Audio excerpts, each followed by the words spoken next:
Queridos fratres y sorores, estimados amigos y simpatizantes, en esta ocasión tengo el gusto de presentar al frater Wilfredo Muñoz, quien es miembro de nuestra orden desde hace más de 40 años. Durante estos años ha ocupado varios cargos, entre los cuales fue monitor regional para la República Dominicana, país de donde él es originario. En su profesión, él es locutor muy querido tanto en Dominicana como en Nueva York, de donde reside. En esta ocasión también, desde la esquina más emblemática de Nueva York, Times Square, él nos va a presentar su conferencia titulada Los medios de comunicación en la espiritualidad. Los dejo en presencia de Wilfredo. Adelante. Muchas gracias, venerable maestro, por invitarme a esta videoconferencia. Es un placer compartir conocimiento con los fratres y sorores, así como los invitados que en este momento están conectados en la red.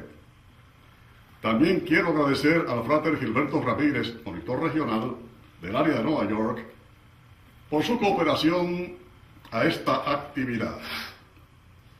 Permítanme dividir esta exposición en tres partes. La primera, mi experiencia en los medios de comunicación. La segunda, nuestra militancia activa en la Orden Rosacruz. Y la tercera, cómo los medios de comunicación contribuyen al despertamiento de la espiritualidad. Comenzamos la radio en 1962 a la edad de 20 años en mi ciudad natal, Santiago de los Caballeros, en la República Dominicana. En la foto número 1, esta foto fue publicada en 1965 y para entonces tenía 22 años de edad. Luego, al final de 1965, nos contrataron para trabajar en Santo Domingo, la ciudad capital, en una emisora que era una de las más importantes y prestigiosas del país, con un noticiario líder de audiencia a nivel nacional. En cierto modo, esta fue una decisión atrevida porque sin tener mucha experiencia en lectura rápida de noticias, enfrenté el desafío que me convirtió en uno de los locutores de planta del noticiario número 1 del país. Los dominicanos saben lo que fue Radio Mil informando en esa época, por cierto, muy turbulenta políticamente hablando. Pero este cambio brusco y el exceso de trabajo me producía mucho estrés porque participaba en 3 emisiones diarias de noticias con un total de 5 horas al día y además participaba en cerca de 3 horas de programas musicales con muy pocos días libres. Este tren de trabajo se prolongó por más de 10 años y el estrés acumulado me produjo desgaste físico que puso en riesgo no solo mi carrera en la radio, sino la salud, porque mi sistema digestivo se resintió de tal manera que los alimentos que consumía se mantenían por varias horas en el estómago, produciendo fermentación que a su vez me provocaba náuseas y vómitos con frecuencia, así como desnutrición. Visité muchos médicos quienes me informaban que el problema era porque la válvula píloro, que conecta el estómago con el intestino delgado, se mantenía cerrada, bloqueando el paso del bolo alimenticio. Me recetaron muchas medicinas que no funcionaron. Me recomendaron cirugía que no realicé. Me dijeron que el problema era psicosomático y recomendaron descanso, el cual era un lujo que en ese entonces no podía darme. En ese tiempo, un próspero empresario amigo mío me informó que estaba pasando por una situación similar y los médicos le recomendaron descanso. Y él le respondía: doctor, si descanso ahora la competencia me entierra. El médico le contestó: si sigue así, el que te va a enterrar es el estrés. En ese entonces pensaba que tenía que haber un equilibrio entre el llamado progreso, entre comillas, y el precio que había que pagar por ello. Afortunadamente, un día encontré un anuncio de la Orden Rosacruz que hacía mención al poder de la mente y por curiosidad solicité información. Ingresé a la Orden en 1975 y cuando leí en las enseñanzas acerca del masaje psíquico, lo puse en práctica concentrándome en la región abdominal el plexo solar y específicamente la válvula píloro. Y para mi sorpresa, en poco menos de un mes mi sistema digestivo estaba funcionando con normalidad. A partir de entonces fui tomando conciencia del poder interno al que podía recurrir no solo para mejorar la salud y eliminar hábitos negativos, sino para manejar el estrés nuestro de cada día. Ahora que he pasado los 73 años de edad, puedo decir que desde entonces hasta ahora no he tenido ningún problema de salud de consideración. Hasta ahora nunca he estado en un hospital internado y solamente he ido de visitas para chequeos médicos rutinarios. Sinceramente, no me parece que hubiera llegado a esta edad a no ser por estos ejercicios. Y algo más, en el plano profesional, el masaje psíquico y la respiración profunda me permitieron tener mejor control de mi tono de voz, mejorando así mi eficiencia como locutor. Recuerdo que en una ocasión tenía que grabar un comercial en el cual tenía que hacer una inflexión de voz que por más que lo intentaba no me salía bien. Le dije al técnico de grabación, voy un momento al baño. En el baño hice una breve meditación y varias respiraciones profundas y cuando regresé, el comercial me salió desde el primer intento. Me salió sin arrugas, como decimos en el argot radial. Desde entonces, antes de comenzar a laborar, he hecho el masaje psíquico y el ejercicio de respiración, lo que me ha permitido prolongar mi presencia en los medios de comunicación, llegar a más de 50 años en la radio, no solo como locutor, sino como ejecutivo de medios. De locutor de noticias fui elevado a jefe de programación de 2 emisoras de radio, fui ascendido a subdirector de una de ellas y finalmente a director general vicepresidente en la emisora en la cual comencé como locutor de noticias. En forma paralela, según iba subiendo escalones en mi vida profesional, así también lo iba haciendo en diferentes posiciones de la Logia de Santo Domingo, donde primero fui musicalizador de rituales, presidente del Comité de Relaciones Públicas, guardián externo, secretario de la Junta Administrativa, presidente de convenciones, conferencista y monitor regional.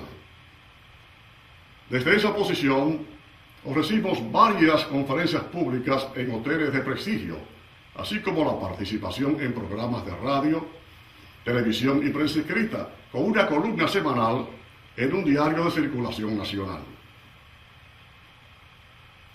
Actualmente soy el presidente de la Junta Administrativa del capítulo de Manhattan y también presidente de la Junta de Directores de la organización sin fines de lucro de ese organismo afiliado. ¿Cuál ha sido mi experiencia de más de 40 años de vida Rosacruz? Según fui progresando en los estudios Rosacruz, se fue produciendo una revolución en mi forma de pensar, debido a que yo era muy escéptico en cuestiones religiosas y espirituales.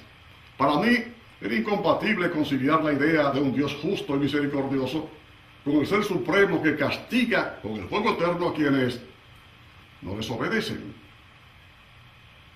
De igual manera cuestionaba la existencia de un Dios omnipresente que está en todas partes, todopoderoso que todo lo puede y omnisapiente que todo lo sabe.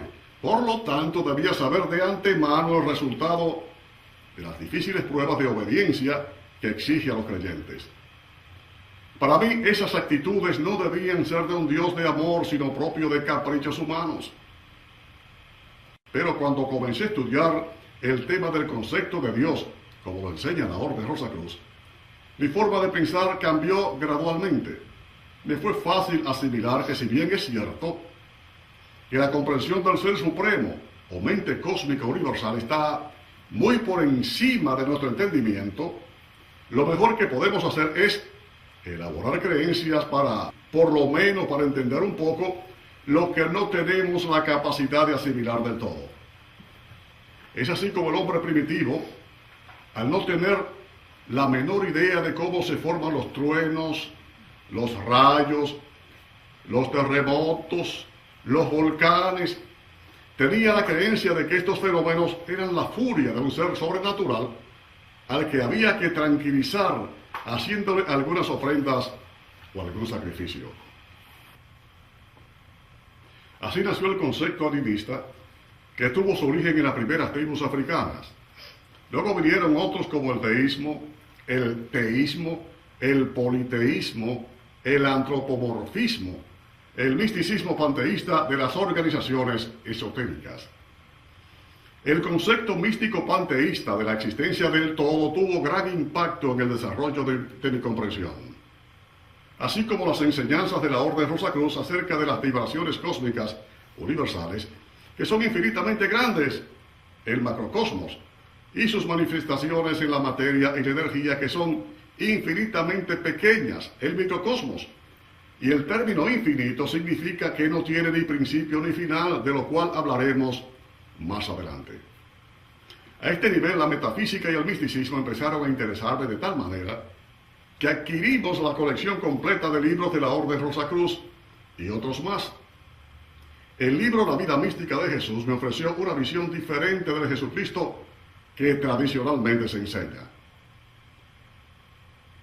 Del libro El envenenamiento mental comprendimos cómo influye la sugestión y la autosugestión en los efectos psicosomáticos, así como los fenómenos psíquicos y de percepción extrasensorial, como se conoce en parapsicología.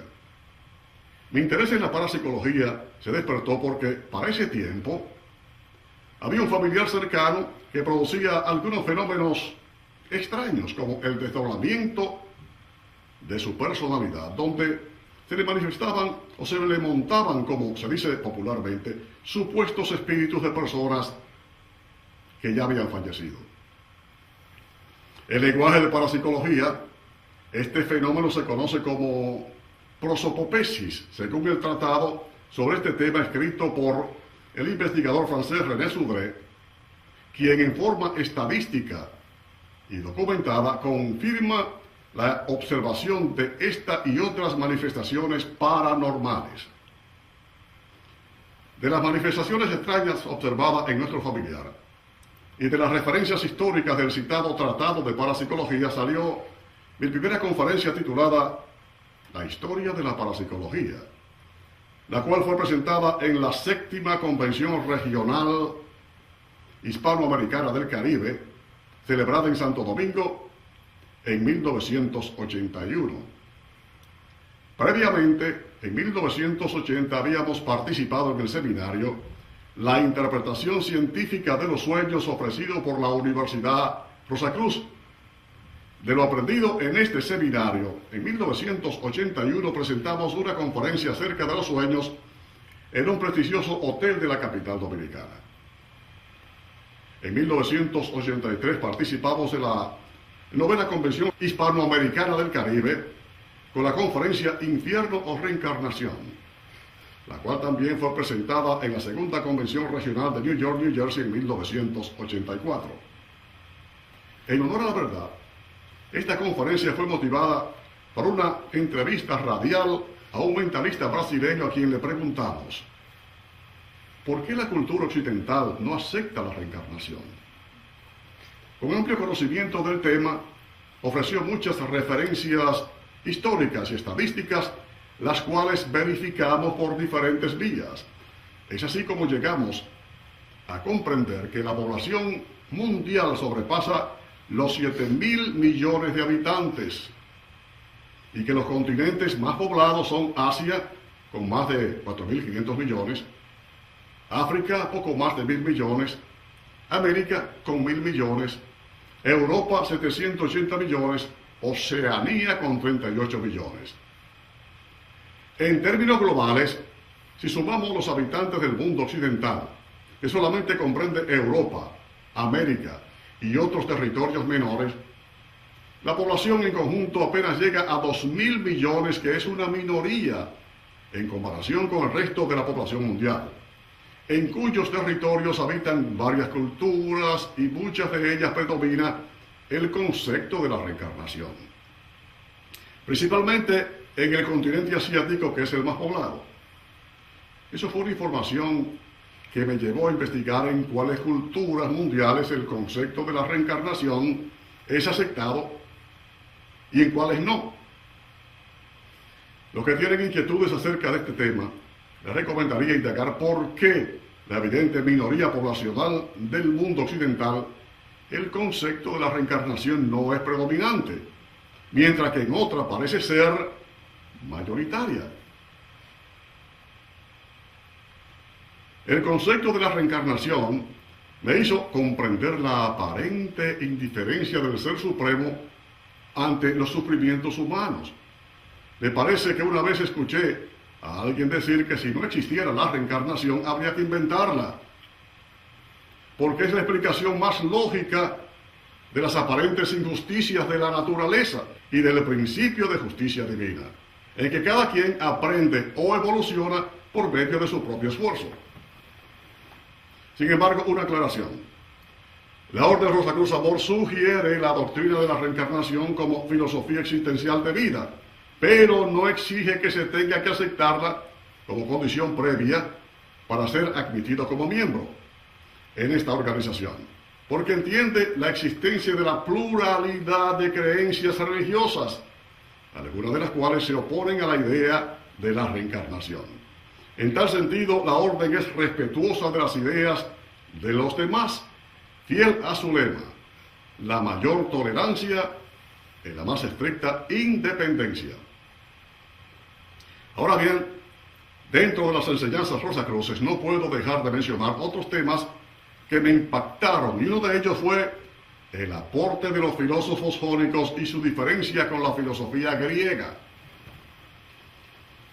Esta discrepancia de criterios es normal entre los pensadores y los investigadores, pero me intrigó que en los libros de texto los conceptos de la filosofía griega han tenido mayor difusión que las ideas e investigaciones de los filósofos jónicos. Existen muchos libros que tocan este tema, y es tiempo bien empleado buscar información a este respecto para que cada quien saque sus propias conclusiones. Otro tema leccionador fue comprender cómo funciona la mente y sus tres niveles: la objetiva, que se forma por la información de los cinco sentidos; la subjetiva, de los pensamientos y el razonamiento; y la subconsciente, que controla los movimientos involuntarios del cuerpo. Estas funciones mentales tienen influencia en la formación de hábitos y costumbres que se convierten en rutina y con el tiempo pasan a ser la cultura de cada país. Todo lo que percibimos por medio de nuestros sentidos físicos forman esquemas mentales que crean los hábitos que a la vez se convierten en costumbres, y es lo que la Orden Rosacruz llama círculo de conciencia, que se manifiesta en nuestra conducta donde quiera que vayamos. Donde más se puede observar este fenómeno es en la diversidad racial y cultural de las grandes metrópolis como la ciudad de Nueva York. Hace algún tiempo conocí una joven nacida y educada en los Estados Unidos, hija de migrantes campesinos dominicanos, que cuando ella hablaba en inglés lo hacía con un tono educado, un acento y una excelente dicción.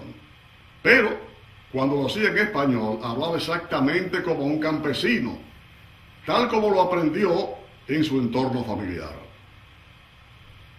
La Orden Rosacruz, en un experimento sencillo, demuestra lo poco confiable que son nuestros sentidos, la dificultad en el reconocimiento de patrones mentales, así como la utilización de las imágenes de vivencias del pasado para en forma inconsciente distorsionar las percepciones del presente. Las limitaciones de nuestros sentidos para percibir el mundo exterior es el fundamento de las enseñanzas rosacruces para tratar el tema de la realidad y la actualidad. La realidad y la actualidad es lo que hoy en los medios de comunicación se llama percepción, algo que siempre ha tenido influencia en la formación de preceptos, conceptos y creencias que muchas veces son erróneas. ¿Y qué son las creencias? Según el diccionario de la lengua española, una creencia es un estado de la mente en el que un individuo supone verdadero el conocimiento o la experiencia que tiene acerca de un suceso o alguna cosa. Una suposición es una conjetura, una especulación, y una presunción no es más que una sospecha. Un prejuicio es el proceso de formación de un concepto o juicio sobre algo de forma anticipada. Y peor aún, en términos psicológicos, la Enciclopedia Libre de Wikipedia define el prejuicio como una actividad mental inconsciente que distorsiona la percepción. La más dramática de esa creencia permaneció vigente por más de 1000 años cuando se creía que la Tierra era plana y que también era el centro del universo. Sin embargo, porque se creyera, la Tierra nunca dejó de ser redonda y mucho menos que haya sido el centro del universo. En la actualidad se sabe que la Tierra tampoco es completamente redonda, sino achatada en los polos. Esta experiencia nos enseña de que el hecho de que se crea o no se crea en algo en nada afecta la existencia o no existencia de ese algo. Desde el punto de vista de Rosacruz, la realidad o la percepción es lo que se cree que es, y la actualidad es lo que realmente es. Tomando como base esta premisa, las religiones tienen diferentes creencias del Ser Supremo, y algunas sostienen que son las únicas autorizadas por Dios para difundir sus enseñanzas. También postulan que los humanos no estamos capacitados para entender las cosas divinas. Por su parte, desde el punto de vista científico, los astrónomos tienen diferentes percepciones del cosmos. Algunos creen haber descubierto una partícula subatómica que han bautizado con el nombre del bosón de Higgs, o la partícula de Dios como también le llaman, porque tiene la propiedad de estar en todas partes al mismo tiempo. Pero otros especulan que esta apreciación no coincide con la posible existencia de la llamada materia negra del universo o la antimateria. Otros le llaman la energía oscura.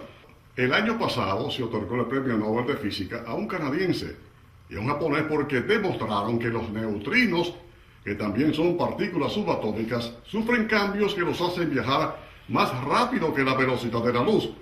Un descubrimiento que desafía un postulado aceptado por más de 100 años por la comunidad científica que sostiene que nada en el universo viaja más rápido que la velocidad de la luz. Ahora resulta que los neutrinos sí pueden hacerlo. Una evidencia que ahora se cree es fundamental para la comprensión del universo y que invalida en parte la teoría de la relatividad de Albert Einstein, quien ha sido considerado como el paradigma de la física moderna. ¿Y qué es un paradigma?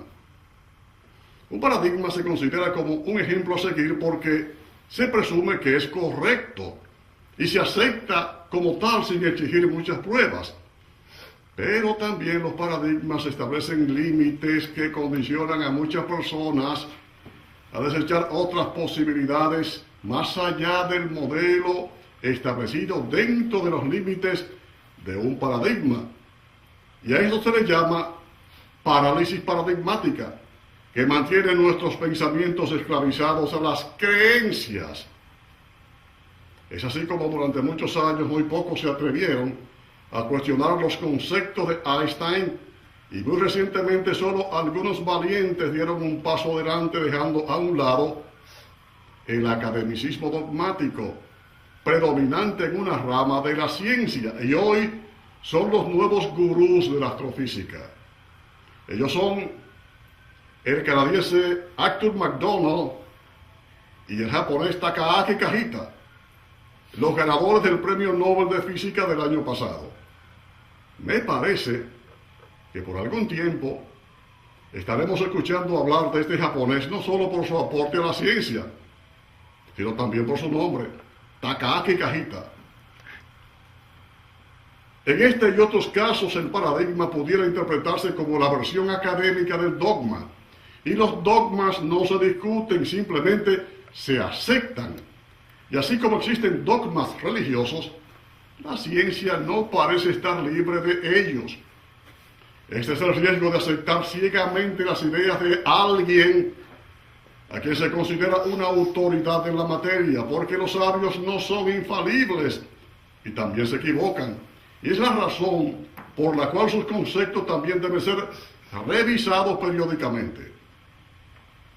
Este es precisamente el predicamento de la ciencia de vanguardia, la que cuestiona e investiga para corregir errores de percepción. Justamente uno de los grandes logros de Einstein fue corregir y unificar dos conceptos que a principios del siglo XIX parecían irreconciliables y predominaban en la comunidad científica, como lo fueron la teoría mecánica del universo de Isaac Newton y la teoría magnética de James Clerk Maxwell.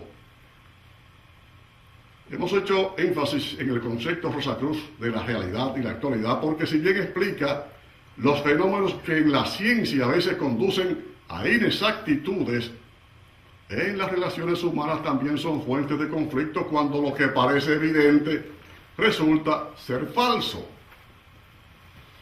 Permítame utilizar una alegoría para explicar este fenómeno. Una niña tenía 2 manzanas en sus manos. Su madre le dice, ¿le das una a tu mami? La niña rápidamente mordió una y luego la otra manzana. La madre se sintió ligeramente perturbada porque pensó que su hija no quería compartir sus manzanas. Pero la niña le ofrece una de las frutas y le dice, toma mamita, esta es la más dulce. Moraleja, nunca uno debe hacer juicios apresurados porque lo que uno percibe puede no ser lo cierto. Nunca debemos llevarnos por las apariencias, es decir, con nuestras percepciones, porque muchas veces son engañosas. A este respecto, el futurólogo John Barker, en su técnica de motivación, cita otra alegoría para explicar cómo las percepciones muchas veces provocan malos entendidos. Relata que en cierta ocasión un joven conducía su automóvil deportivo último modelo por una estrecha carretera cuando antes de tomar una curva observa que en vía contraria viene otro automóvil en forma zigzagueante directamente hacia él. En lo que parecía un accidente inminente, el automóvil que venía fuera de control endereza su rumbo y toma el carril correcto. Y al pasar, una señora que iba al volante le grita, ¡cerdo! El joven le contesta, ¡vaca gorda! ¿Cómo esa vieja loca se atreve a insultarme si ella era la que venía conduciendo en forma temeraria? Se preguntó el joven conductor. Furioso, aceleró su vehículo y al tomar la curva, chocó con un cerdo. Fue entonces cuando comprendió que la señora le estaba advirtiendo que después de la curva había un cerdo en medio de la vía. Él percibió la advertencia como un insulto y respondió con otro insulto. Algo muy común entre nosotros los humanos. Y peor es cuando una persona percibe una advertencia como una amenaza y actúa en consecuencia, provocando confrontaciones y conflictos que hacen difícil las relaciones humanas. Otra variante de la percepción pudiera ser la empatía como paso previo a una buena comunicación. ¿Y qué es la empatía? En las relaciones humanas es el estado afectivo entre una o varias personas en lo cual los sentimientos y las emociones permiten un buen nivel de comprensión. También en la comunicación es el intercambio verbal entre personas, uno que habla y otro que escucha. Si el que habla utiliza un lenguaje que el que escucha no interpreta correctamente, se pierde la comunicación. Un ejemplo, en cierta ocasión, un hipnotista trataba de inducir a un sueño hipnótico a una persona poco educada, y le ordena que cierre los párpados. La persona se mantenía con los ojos abiertos, por más que el hipnotizador insistía. Y al final se dio por vencido y le pregunta, ¿por qué usted no pudo cerrar los párpados? La respuesta que recibió fue, ¿y dónde están los párpados? En otra historia se dice que una vez un alto mando militar envió un mensaje a un puesto lejano de vigilancia. El mensaje decía, movimiento telúrico en ESA, actúe con el mayor sigilo ante el paso de la onda sísmica. Un día después, el Comando Central recibe la siguiente respuesta.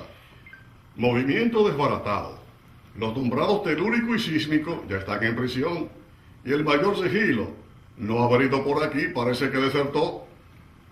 En otras palabras, un buen comunicador debe saber el nivel de entendimiento de su audiencia para lograr empatía.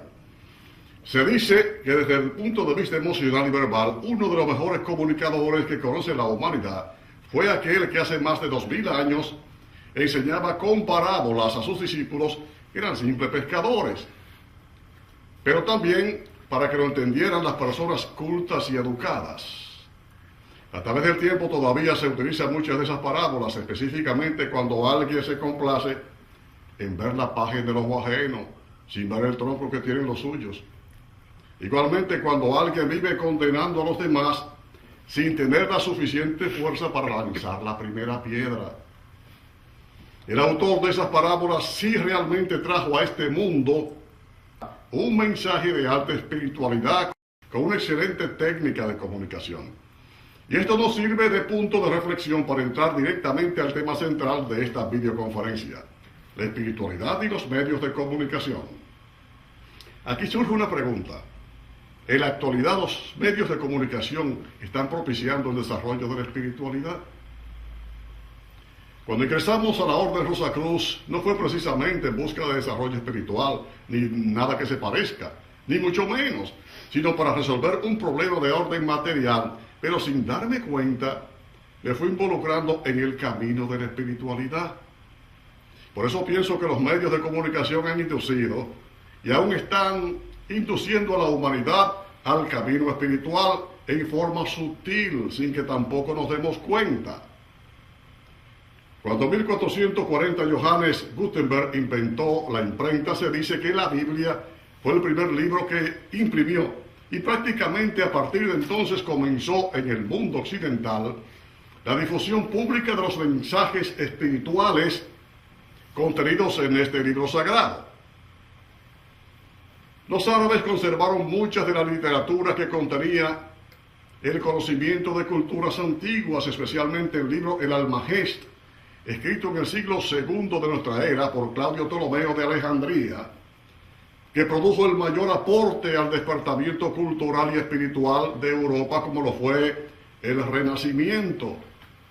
Luego de un prolongado letargo de más de 1200 años en el viejo continente. A principios del siglo pasado, el doctor Harry Spencer Lewis difundió en América los primeros mensajes radiales de la Orden Rosacruz, con una voz microfónica propio de un locutor mejor que la mía. Dirigió programas interactivos de radio que fueron muy populares en Tampa, Florida. Igualmente, desde el Parque Rosacruz en San José de California, transmitía los domingos un programa de radio llamado La Iglesia Prístina. Sus conocimientos de publicidad le permitieron redactar folletos, revistas y libros que dieron a conocer el concepto Rosacruz en todo el mundo. Este fue otro aporte de la relación entre los medios de comunicación y la espiritualidad. Lo mismo podríamos decir de lo que hoy en día hacen las diferentes denominaciones religiosas, que tienen emisoras de radio, televisión y otros medios escritos, los cuales de alguna manera ayudan a la expansión de la espiritualidad. Pero en el presente, el desarrollo tecnológico ha provocado una revolución en la comunicación de masa.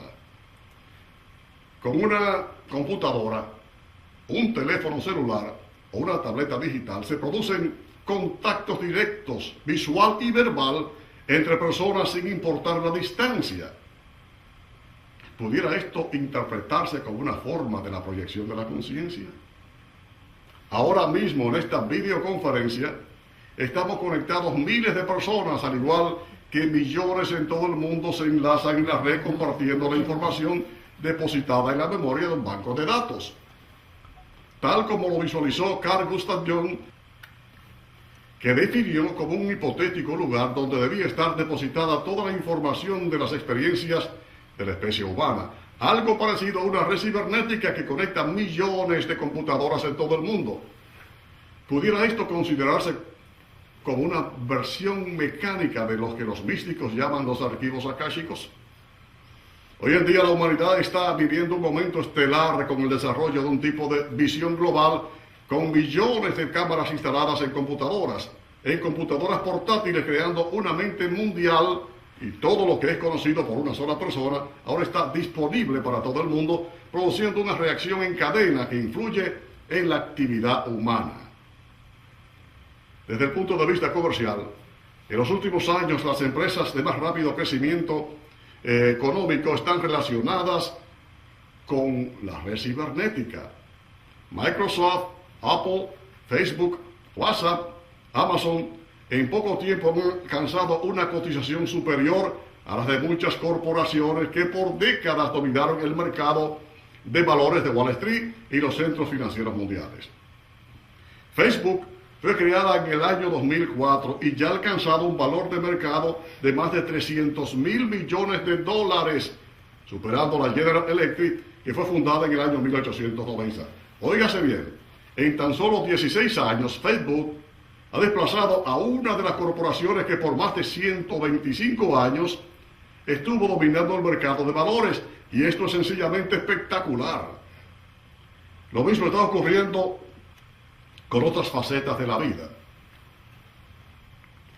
En astronomía, la tecnología actual ha posibilitado que se construyan plataformas espaciales alrededor del planeta para observar el espacio exterior, así como telescopios electrónicos sofisticados que escudriñan todos los rincones del universo observable para fotografiar el medio ambiente de otros mundos, lo que le ha permitido descubrir que los elementos físicos se organizan de forma diferente en otros planetas. Por ejemplo, el metano en la Tierra es un gas, en Titán es un líquido, como el agua, y allí existen ríos y lagos de metanos, según se ha descubierto últimamente. Titán es una luna de Saturno de los más de 200 satélites que tiene ese planeta. Ya se tiene idea de cómo se forman los planetas, las estrellas, los soles, las galaxias y el papel que juegan los asteroides y cometas que orbitan nuestro sistema solar. El proyecto Rosetta recientemente hizo descender una sonda en uno de esos cometas, luego de una trayectoria de más de 10 años, que más bien parece un relato de ciencia ficción. En biología, es extraordinario el descubrimiento de un minúsculo animalito que han llamado tardígrado, o el oso de agua, que sobrevive a las radiaciones del espacio exterior, donde se creía que no podía prosperar ninguna forma de vida. También sobrevive a las temperaturas extremas de nuestro planeta, como los cráteres de los volcanes y las gélidas temperaturas del Polo Norte y la Antártida. En biotecnología ya se conoce cómo nuestros padres, abuelos y bisabuelos, por medio del código genético, el ADN, las células madres y el genoma humano, nos transmiten ciertos rasgos físicos, los cuales a su vez transmitimos a nuestros hijos, nietos y bisnietos en una especie de reencarnación biológica, porque no solo se transmiten los rasgos fisonómicos, sino algunas tendencias de carácter y de personalidad, y posiblemente algo más. Toda esta información ya se puede archivar en una base de datos, en un archivo cibernético que permite rastrear nuestros antepasados lejanos para corregir algunos defectos genéticos en nuestros descendientes. En definitiva, tanto en el presente como en el pasado, los medios de comunicación han hecho aportes importantes al desarrollo espiritual de la humanidad y lo seguirá haciendo en el futuro. Ahora bien, ¿sería sensato pensar que los rosacruces debemos mantenernos fuera de estos avances tecnológicos? Nuestra opinión es que debemos conservar la iniciativa del Dr. H. Spencer Lewis de utilizar los medios electrónicos de su época para promover la Orden Rosacruz. Y en el presente la red cibernética es un canal ideal para mantener vivo ese legado. Tal vez alguien diga que ahora los medios de comunicación hay muchas cosas negativas, y yo pienso que tal vez sea cierto. Pero también es muy cierto que tienen cosas positivas, porque nada es tan malo que no tenga algo bueno. y viceversa.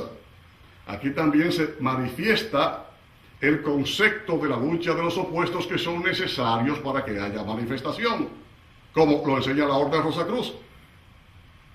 La lucha de los opuestos, lo positivo y lo negativo, la acción y la reacción, también conocida científicamente como la tercera ley de Isaac Newton, lo que llamamos lo bueno y lo malo es parte de la naturaleza y por ende son parte del todo, según lo expone la ontología Rosacruz. Y el todo incluye lo bueno, lo malo y lo feo, si no, no fuera el todo. Desde el punto de vista científico, el concepto del todo fue expuesto en los años 80 por el astrónomo Carl Sagan en su libro Cosmos, el cual luego fue llevado a una serie de televisión. Carl Sagan sostenía que el cosmos es todo lo que existe, todo lo que fue y todo lo que será. Este enunciado fue ratificado recientemente por Neil deGrasse Tyson, uno de sus discípulos, en la versión actualizada de la misma serie. En resumen, el cosmos o el todo no es bueno ni es malo, simplemente es lo que es la actualidad, es el ser, y el ser nunca ha tenido principio, ni tampoco final, porque siempre ha sido. Los humanos, con nuestra mentalidad limitada, somos los que interpretamos lo bueno o lo malo de acuerdo a nuestras creencias, nuestras expectativas y nuestros intereses personales, porque lo que es bueno para uno puede ser malo para otros, y lo que es malo en el presente, en el futuro, puede que no lo sea. Si solo pensamos en forma negativa, nos entonamos con las fuerzas negativas del todo. Y si por el contrario elevamos nuestro nivel de pensamiento hacia cosas positivas, también atraemos cosas positivas. Todo depende de nuestras actitudes porque somos parte del cosmos y la misma inteligencia que rige el universo también está dentro de nosotros. ¿Y cómo funciona esta inteligencia dentro de nosotros? Sin que nos demos cuenta, como ocurre en las cosas más importantes de nuestra existencia, esa inteligencia controla todos los movimientos involuntarios del cuerpo, como son las funciones vitales de nuestros órganos internos. El corazón, que bombea unos 10.000 litros de sangre al día, una red de más de 96.000 kilómetros de venas y arterias por todo el cuerpo. Los pulmones, que cargan con oxígeno los glóbulos rojos y la fuerza vital de vida con la energía que necesitamos para nuestro funcionamiento. Los ojos, que captan 1 millón de fotografías diariamente y hacen los ajustes necesarios de luz, color y distancia con más exactitud que la más moderna cámara digital. El hígado, que combina los nutrientes que ingerimos para fabricar la sangre y de ahí los tejidos, los huesos, los dientes, los músculos, con más precisión que el más moderno laboratorio fabricado hasta la fecha. Pero si esto es asombroso, lo más espectacular está en el genoma humano, con el código genético, donde están las instrucciones precisas para la formación de los órganos de un feto y ponerlos a funcionar durante el resto de su vida. Todo esto evidencia una inteligencia que los controla y los hace funcionar. Precisamente hablando del código genético, el premio Nobel de Química del año pasado fue otorgado a 3 investigadores que han descubierto cómo las células del cuerpo reparan el ADN afectado por las radiaciones ultravioletas, los radicales libres y otros agentes cancerígenos. ¿Y de dónde las células han obtenido el conocimiento para hacer todo lo que hacen? Hay un chiste en la red cibernética, que relata que un ángel le dice a Dios: Señor, acaban de descubrir el genoma humano en la Tierra. Dios responde: ¡ah, caramba! Estos benditos hackers robando información otra vez. Voy a tener que volver a cambiar la clave. La Orden Rosacruz sostiene que las funciones involuntarias del cuerpo humano están dentro del control de la mente subconsciente y esta a su vez está relacionada con la conciencia cósmica universal. Es el poder interno que todos tenemos y que podemos utilizar para nuestro bien o para nuestro mal. Si lo usamos indebidamente, sufriremos las consecuencias. Si por el contrario lo usamos adecuadamente, recogeremos los frutos de acuerdo a la ley de causa y efectos.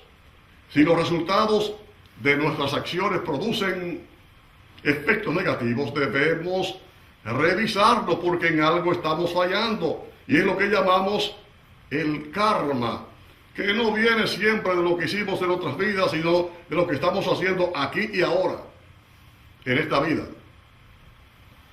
Es lo mismo que el uso indebido de los medios de comunicación, porque tenemos la opción de seleccionar lo que deseamos ver y escuchar de acuerdo a nuestro criterio de libre albedrío. Si yo sintonizo un programa de radio, de televisión o pertenezco a una red social de internet que no me aporta nada y no me siento a gusto, simplemente puedo cambiar de canal, de emisora de radio o de una red social y busco una que esté de acuerdo con mi forma de pensar. A este respecto quiero traer un relato que tal vez habrán escuchado alguna vez, pero lo contaré por si acaso. Se trata de un anciano que está con su nieto a la vera de un camino, en la cercanía de un pueblo cercano, cuando un viajero montado en un caballo le pregunta: ¿cómo es la gente de ese pueblo? El anciano contesta: primero, dígame, ¿cómo es la gente de donde usted viene? El jinete responde: muy buena, yo lamento haber tenido que salir de allí. El anciano responde: pues posiblemente usted va a encontrar ese mismo tipo de gente en ese pueblo. Al poco rato se acerca otro jinete que le hace la misma pregunta y el anciano responde de la misma manera. El jinete dice: son unos malvados, yo me alegro de haber salido de allí. El anciano responde: pues posiblemente usted va a encontrar ese mismo tipo de persona en ese pueblo. El nieto, que estaba escuchando, pregunta: abuelo, ¿y por qué usted le dijo dos cosas diferentes a esas personas? La respuesta fue: porque cada quien encuentra lo que tiene dentro de sí. En otra historia se dice que en una ocasión un hombre elegantemente vestido le entrega una canasta a un pordiosero, quien pensó que se trataba de un buen regalo, pero al abrir la canasta se dio cuenta que solamente tenía basura. El pobre hombre, en lugar de sentirse burlado, limpió la canasta, la llenó de flores y se la devolvió a su donante, quien asombrado le preguntó: ¿por qué me has dado flores si yo solamente te di basura? El pordiosero le respondió: porque cada quien puede dar o recibir lo que tiene en su mente. Esto no solo se aplica a los medios de comunicación, sino a los fenómenos de interpretación y de interacción humana. Cada quien expresa lo que está de acuerdo con su forma de pensar y actuar. La clave es tratar de controlar nuestras acciones y no dar paso a los pensamientos negativos ni destructivos. No importa por la situación de pesar, de calamidad o de penuria que estemos sufriendo, porque si desde el punto de vista espiritual aceptamos la premisa tradicional de que fuimos creados a imagen y semejanza de Dios, entonces el Ser Supremo no debe estar creando inútiles ni fracasados. Pero biológicamente también somos triunfadores, porque en el momento de la concepción más de 300 millones de espermatozoides se lanzan detrás de un óvulo y solamente llega uno, y ese que llega es usted que está viendo esta videoconferencia. Así que, aunque las circunstancias de la vida le lleve a creer lo contrario, usted debe tener presente que antes de nacer ya ha sido un triunfador. Para finalizar, quiero dejar en sus mentes un pensamiento de Albert Einstein para cuando nos abaten los llamados problemas de la vida.